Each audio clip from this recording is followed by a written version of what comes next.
Hi, I'm Danielle and I'm a midwife, and I work both for the NHS and I work as a private midwife running my business Cheshire Midwives, where I provide courses for hypnobirthing, birth trauma, and we also sell products including a luxury bespoke hospital bag set and also colostrum harvesting kits.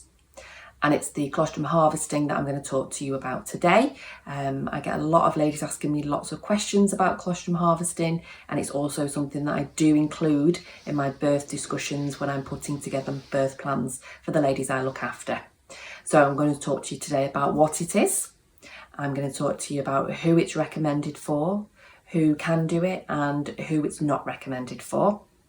I'm going to explain why it's useful to do, how to do it, how you can store the colostrum that you harvest, and where you can get the kits from. So what is colostrum harvesting? Colostrum harvesting is simply collecting your colostrum, and this can be done at the end of pregnancy from 37 weeks, or it can be done shortly after birth and in the first few days of your baby's life. You produce colostrum from the 16 weeks in pregnancy. And some ladies will find that during their pregnancy they may leak some of this colostrum, and some will find they don't. Please don't worry either way. Whether you leak colostrum or whether you don't leak colostrum bears no resemblance of how successful breastfeeding will be for you. So please do not worry. Colostrum is the first milk that your body produces, and it's really, really concentrated. It varies in colour, but it'll be very small amounts. And it's absolutely packed full of nutrients and antibodies. So all those nutrients will help your baby to thrive, and all those lovely antibodies will protect your baby from infections. So colostrum harvesting is simply collecting that colostrum, like I said, towards the end of pregnancy after 37 weeks or in the early days and hours of your baby's life. So who do we recommend colostrum harvesting to, and who would we not recommend it to? So for ladies that have had a baby who's been born prematurely, or they've got a history of threatened early labour, we would not recommend it for you ladies. We'd also not recommend it to ladies that have any problems with their cervix, or they've had a stitch put into their cervix to prevent early labour. If you are one of those people, you will know about that because you will have seen a consultant about this and you will have discussed it with your midwife. Also, if you've had any bleeding during your pregnancy, it would not be recommended. Everybody else can colostrum harvest. It's completely up to you. It's not something that you have to do. It's personal choice. So as long as you are 37 weeks or more in your pregnancy, it's safe for you to do. And for ladies with certain conditions, we would absolutely recommend for you to do it. Those ladies would include people who have diabetes. So that includes gestational diabetes and type 1 and type 2 diabetes. If you are carrying twins, if you've had any kind of breast surgery, if you're taking beta blockers for hypertension, including labetalol, if your baby has been diagnosed with a cleft lip or palate, or fetal growth restriction, if your baby has been diagnosed with Down syndrome or any heart conditions, if you're planning to have an elective caesarean section, or if you have any hormonal disorders, and if you have a BMI above 37, we would absolutely recommend that you were to be encouraged to do colostrum harvesting. And if you're unsure about any of these things, you can always speak to your midwife or the consultant to see whether you are a lady affected by any of these things. So why is colostrum harvesting useful to do? So as I said before, it's totally your choice if you want to do this. But it can be very, very useful because sometimes when babies are born, they can be quite sleepy from the birth and not necessarily wanting to breastfeed straight away. They can have a little difficulty latching on. And if you've had any intervention during the birth, or if you've had a caesarean section, these can all make the initiation of breastfeeding quite difficult. And in turn, it can make you feel quite stressed, or You may be feeling stressed already because it's something you're quite keen to do, and there's a lot of pressure around breastfeeding and a lot of emotion attached to it. So what happens is if you have that colostrum already stored and you take it with you when you go to have your baby, I find, and what I see, is that instantly relieves that pressure on you so that your hormones are able to be high, which is oxytocin, which is what you need to be in abundance for successful breastfeeding. Also, if you have diabetes, as we mentioned before, it would be very beneficial to harvest your colostrum. And that's because ladies who have diabetes, the babies are often born with low blood sugars. So you can give them the syringes of colostrum to stabilise those blood sugars, avoiding having to use any formula if that's not what you want to do. So how do you collect your colostrum? So this is done by hand expression.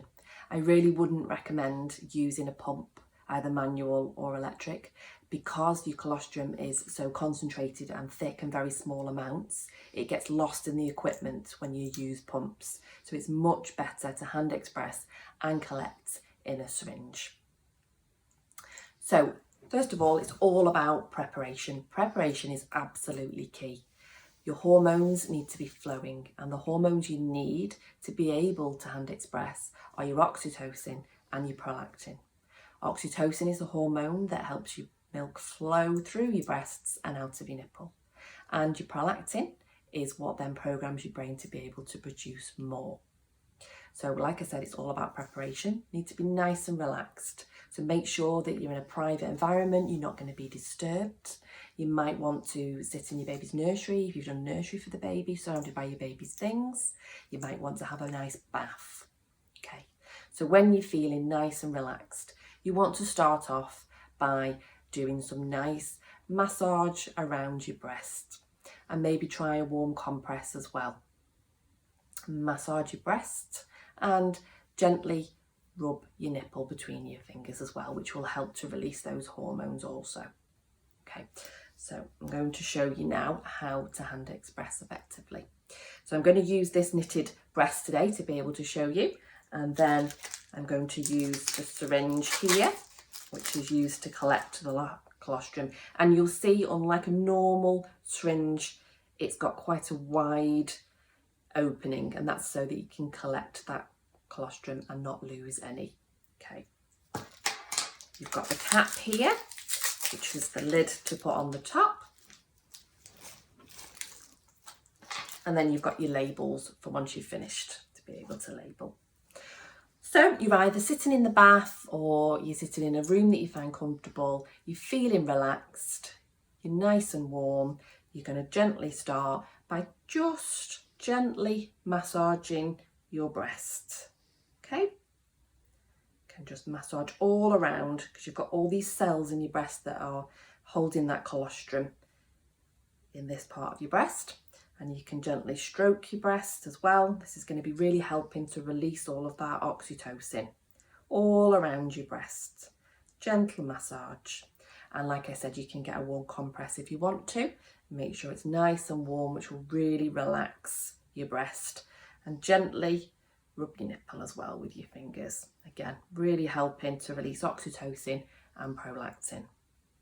Okay, so when you're feeling nice and relaxed, you can then begin the expression parts.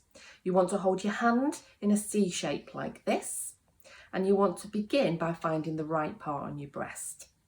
So if you start at your nipple and gently feel back on your breast, and you may feel a texture change. Okay, and if you do feel that texture change, that's the place you want to be holding your finger and your thumb around in this C shape. If you don't feel that texture change, do not worry, not everybody does.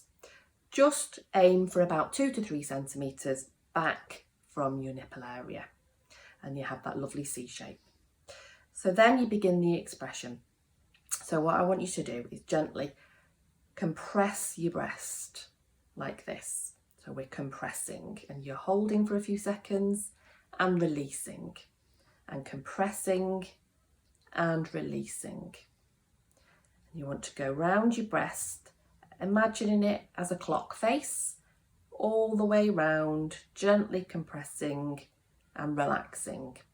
What you don't want to do is slide down your breast to your nipple, which can be sometimes quite easy to do, because you naturally will want to do this, and please don't do that, because what you'll end up doing is causing quite a lot of trauma to your breast area and your nipple. So gently compress and relax. And what's going to be happening, so in all these cells that are holding the colostrum in your milk, it's going to be helping that to travel down your milk ducts into your nipple and then be expressed out here. Okay, so just gently compress and release. And you want to do it for around 10 minutes and make sure that you do both sides, so both breasts.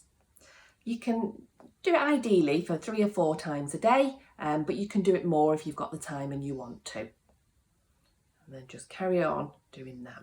And then you may find for the first few days that you do this, that you don't see any colostrum coming out the end of your nipple. And if that happens, that's absolutely fine. Do not worry. Have confidence, relax, and keep trying, because it will come and it will be there. There's only very few ladies who are unable to breastfeed, and they are normally ladies who have had certain kinds of breast surgery, which you can talk to your midwife about. Everybody else should be able to breastfeed. Just have that confidence and stick with it and stay relaxed.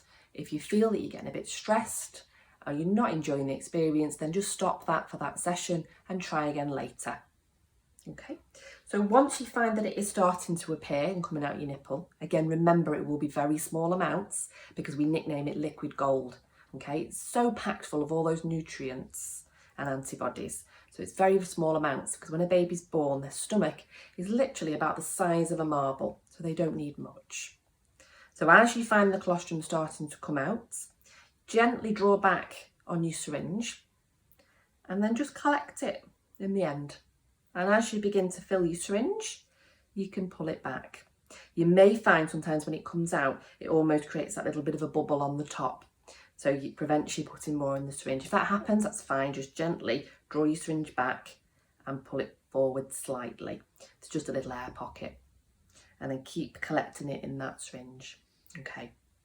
So if you find that tricky, you can also use a small sterile container. Just simply boil it for 10 minutes and it will be sterile. And you can carry on in the same way, gently expressing, collect it in there. And then once you've collected it, you get your syringe and you just draw back the syringe and it will collect it exactly the same in there, whatever's more suitable for you. Once you've collected your colostrum for that session, you can then pop the cap on the top. They just twist on. And then you can pop it in any old freezer bag and then pop it in your fridge. And then you can use that to collect from the same syringe for 48 hours. Okay, once you get to 48 hours, however much you've got in there, or if you get a full syringe, you want to fill out one of the labels and pop your name on there, your hospital number, the date and the time. And it's a sticker. So take it off. And then you just pop it in the middle onto your syringe and then stick it so it sticks onto itself like that. And then that's ready to go. So you can pop it in your freezer bag and you can either tie it in a knot, or I'm just using a clip that we use at home. And then you can pop that in your freezer and you can store it in your freezer for up to 3 months. So when the time comes for you to have your baby, then you want to obviously take it with you to hospital. So I'd advise taking 3 or 4 syringes with you. You want a cool bag with cool blocks in there, and then pop your syringes into the bag.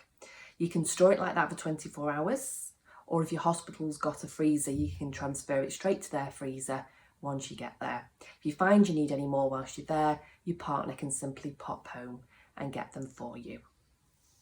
Once it is frozen and you defrost it, it does need to be used within 4 hours.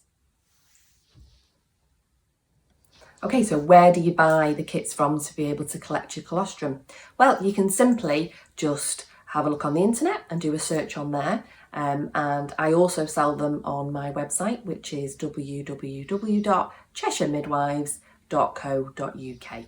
The kits that you'll find on there will come in a white box like this, and you'll see it's got a lovely little Cheshire Midwives sticker.